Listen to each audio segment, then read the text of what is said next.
కాశీయోధుడు. సూర్యుడు గంగలో మునిగిపోతున్న వేళ వారణాసి ఘాట్లు వేల దీపాలతో గంటల చప్పుళ్లతో ప్రతిధ్వనించాయి. కాని ఆ పవిత్ర శబ్దాల వెనుక ఒక అపశృతి వినిపిస్తోంది. నగరం యొక్క ఆత్మపై ఒక చీకటి నీడ, అధర్మం యొక్క ఛాయ నెమ్మదిగా వ్యాపిస్తోంది. కేవలం భైరవ అనే ఒక యువకుడు మాత్రమే ఆ తేడాను గ్రహించగలిగాడు. అతని గుండెకు నగరం యొక్క నిజమైన స్పందన తెలుసు.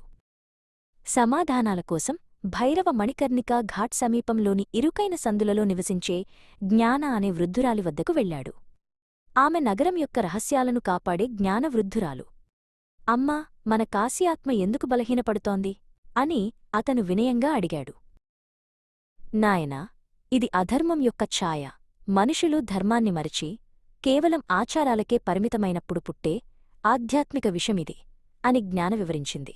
ఈ నీడ విశ్వాసాన్ని హరించి దాని స్థానంలో భయాన్ని, స్వార్థాన్ని నింపుతుంది.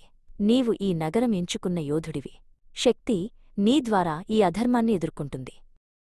భైరవ శిక్షణ ప్రారంభమైంది. అది కత్తియుద్ధం కాదు, ఆత్మయుద్ధం. గంగ ప్రవాహంలో శక్తిని ఎలా చూడాలి, గుడిగంటల వెనుక ఉన్న నిజమైన నాదాన్ని ఎలా వినాలి, మతానికి ధర్మానికి ఉన్న తేడాను ఎలా గ్రహించాలో జ్ఞాన అతనికి నేర్పింది. అతను తన అంతర్గత శక్తిని మేల్కొలపడం నేర్చుకున్నాడు. మొదటి పరీక్ష వచ్చింది. ఒక ప్రసిద్ధ ఆలయంలో అధర్మఛాయ పూజారుల మధ్య కానుకల కోసం స్వార్థాన్ని, వాదనలను రేకెత్తించింది.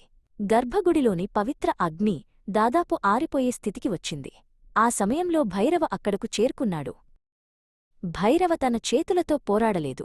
అతను కళ్ళు మూసుకుని జ్ఞాన నేర్పిన ఒక స్వచ్ఛమైన, శక్తివంతమైన మంత్రాన్ని జపించడం ప్రారంభించాడు. అతని స్వరం శక్తితో నిండి ఆ గొడవలన్నింటినీ చీల్చుకుంటూ ప్రవహించింది.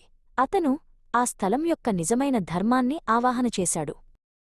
అతని మంత్రం నుండి వెలువడిన బంగారు కాంతి పవిత్రాగ్నిని పునరుజ్జీవింపజేసింది. ఆ స్వచ్ఛమైన శక్తికి అధర్మ ఛాయ భయంతో వెనక్కి తగ్గింది. పూజారులు తమ వాదనలు ఆపి ఆశ్చర్యంతో నిశ్శబ్దమయ్యారు. వారిలో ఒక యువ పూజారి భైరవ వైపు భక్తితో చూశాడు. భైరవ ఆ నీడను అనేక రూపాల్లో ఎదుర్కొన్నాడు. బజారులో అది పేరాసను విత్తేది. పండితులలో అది జ్ఞానాన్ని అహంకారంగా మార్చేది. నది ఒడ్డున అది మరణభయాన్ని కలిగించేది. ప్రతిసారీ అతను మనుషులతో కాదు, వారిలోని అధర్మంతో పోరాడాడు.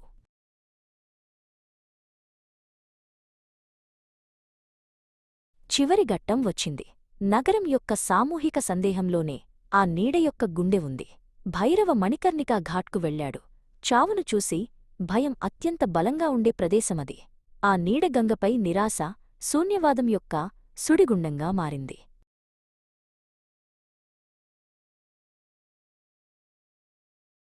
భైరవ ఆ నీడతో కోపంతో పోరాడలేదు. అతను కాశీ యొక్క జ్ఞాన సారాంశమైన జనన మరణ చక్రాన్ని అంగీకరించాడు. అతను అంతిమ శక్తిని ఆవాహన చేశాడు. అది వినాశకరమైనది కాదు, సృష్టి, అంగీకారం యొక్క శక్తి.